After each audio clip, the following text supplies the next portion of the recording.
on se retrouve pour une nouvelle vidéo. Donc j'en ai déjà fait une tout à l'heure, mais j'en refais une maintenant, c'est pas grave. Donc on commence tout de suite avec l'Hymenopus coronatus, donc plus connu sous le nom de menthe orchidée. Voilà, donc c'est une menthe qui se confond très facilement avec les orchidées. Elle se nourrit plus d'insectes volants, car sur une orchidée, comme il y a du pollen, les mouches, etc. viennent, surtout les abeilles, elles viennent butiner. Du coup, elles se nourrissent plus d'insectes volants. Il faut savoir que cette menthe est très très fragile. Il ne faut pas par exemple lui donner grillons, mais bon, ça c'est pour toutes les menthes, hein, les grillons, comme je vous l'ai dit je crois. Les grillons, il ne faut pas leur donner, car Jube Insecte m'a dit par Skype que ça leur pourrissait, ça leur moisissait dans leur ventre, et après elles finissaient par mourir. Voilà. Cette menthe, donc elle se nourrit d'insectes volants. Je crois qu'elle a besoin de beaucoup d'humidité. Désolée. Qu'elle a besoin de beaucoup d'humidité, car elle vit en Malaisie. Et en Malaisie, oui, je crois.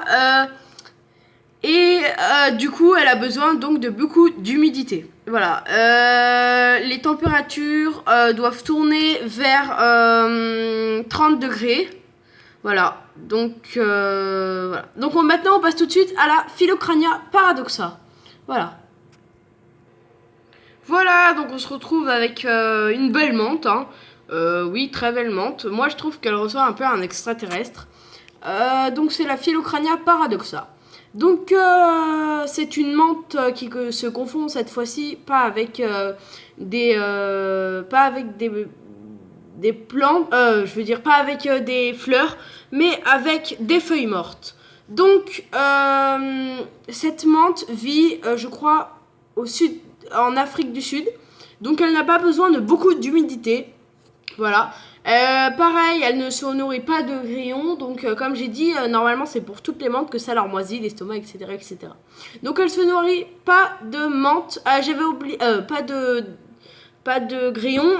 J'avais oublié de vous dire, l'Hymenopus coronatus fait à peu près 3 fois la taille du mâle. Donc je sais pas si vous imaginez, c'est énorme. Si vous imaginez pas, allez voir la chaîne de Batlamantis. À mon avis, vous la connaissez, mais allez voir, c'est très impressionnant. Même, ou alors tapez sur internet, mais je vous jure que c'est vraiment très impressionnant. Donc cette menthe, justement, c'est le mâle qui fait à peu près 1 cm de plus qu'elle. Donc c'est pas énorme. Du coup, comme je fais un petit résumé, comme elle vit en Afrique du Sud, je sais plus, je perds les mots, ça m'énerve. Pas trop d'humidité, et donc elle se nourrit aussi d'insectes volants. Voilà, on se retrouve tout de suite avec la Créobroter SP, ou Créobroter Walbergi, je crois. Voilà, donc je sais plus où vit cette menthe, donc n'hésitez pas à le dire dans les commentaires si vous vous rappelez, moi je m'en rappelle pas. Voilà. C'est une menthe, je sais plus où elle vit, donc voilà. C'est une très petite menthe, le mâle comme vous voyez ici, et là c'est la femelle. La femelle, je crois qu'elle fait 4 cm et le mâle vers 3 cm. Donc le mâle il fait à peu près la même taille que celui de l'Hymenopus coronatus mâle. Par contre la femelle Hymenopus coronatus elle fait à peu près 7 cm. Voilà, donc je me dépêche parce qu'il reste plus du tout beaucoup de temps avant que j'ai plus de place. Voilà. C'est aussi une menthe fleur, donc comme l'Hymenopus coronatus. Du coup, elle se nourrit aussi d'insectes volants, donc mouches, c'est le mieux pour Hymenopus coronatus et ces menthes-là. Donc, pas de grillons comme les autres, parce que ça risquerait de moisir comme les autres. Voilà. Je pense que j'ai plus rien à dire. Voilà. Donc ça, c'est une petite menthe. Apparemment, elle est bien pour débuter. Donc pareil, allez voir la chaîne de Batlamantis. Il a un peu tout... à mon avis, vous la connaissez, mais il a un peu tout au résumé.